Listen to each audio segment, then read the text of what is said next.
Thank you for joining me here. We're going to relive the visit I had at the Westlake Cadets in April 30th, 2015. Officer Espin and his partner, Officer Gibson, met me. We had such a great time. As I've told you, George Washington didn't win a lot of battles, but he just prevented our American ragtag army from losing. And so what we're going to be talking about right now, and cadet, you guys sit down there, is about the two negotiators that we had go to Paris following the Battle of Yorktown. The way it happened, it wasn't a decisive victory. It was just like we had the ball. We were 1 point up when the game ended.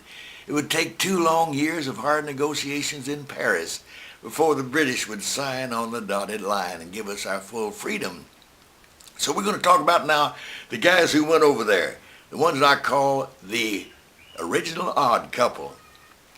England and America's negotiators met in Paris. Whom did we send over there?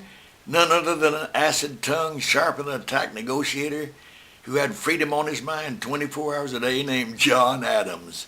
But he wasn't alone.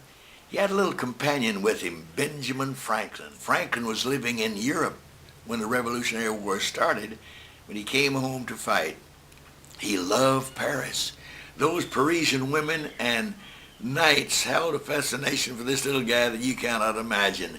So when they asked him to join John Adams, not only was he ready, he had his bags packed, and he was on the gangplank, and he said, "Come on, John, let's get back to Paris." Yes, John Adams called him a dirty old man. Said he's a womanizer, drinks too much, stays out too late. Not only that, he apologizes too much. You see, they were the good guy, bad guy combination.